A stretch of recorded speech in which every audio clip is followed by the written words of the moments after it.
आध्यात्मिक संत आणि प्रख्यात कथाकार मोरारी बापू यांच्या रामकथा पर्वाला यवतमाळमध्ये प्रारंभ झाला।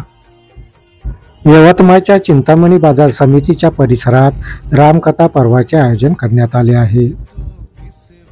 रामकथा पर्वाला देशभरातील भक्तगणांनी यवतमाळमध्ये मोठ्या संख्येने हजेरी लावली। कथा पर्वाचे यजमान डॉक्टर विजय दर्डा, राजेंद्र दर्डा आणि दर्डा परिवाराने चिंतामणी बाजार समितीच्या प्रवेशद्वारावरून टाळ मृदुंगाच्या गजरात रामकथेची पोथी डोक्यावर ठेवून शोभायात्रेद्वारे मुख्य मंचावर आणली। सीमा दर्डा यांनी या शोभायात्रेचं नेतृत्व केलं। शोभायात्रेत महिलांसह बालगोपाळ सहभागी झाले होते।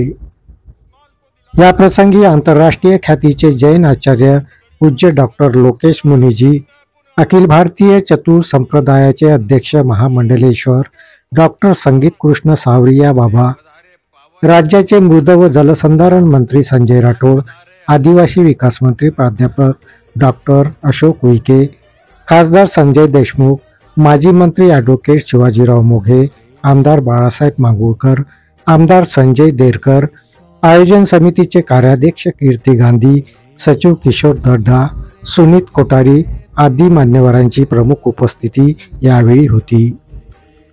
परमपूज्य मोरारी बापू यांची रामकथा यवतमाळात व्हावी अशी आपली इच्छा होती, असे रामकथा पर्वाचे यजमान डॉक्टर विजय दर्डा यांनी यावेळी आपली भावना व्यक्त करताना म्हटले।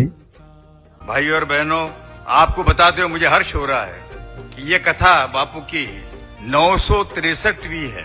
आपका स्वागत करता हूँ, धन्यवाद ज्ञापित करता हूँ कि आपने यहाँ पधार कर यवतमाल की धरती में राम कथा के माध्यम से संस्कार के बीज बोने वाले हैं।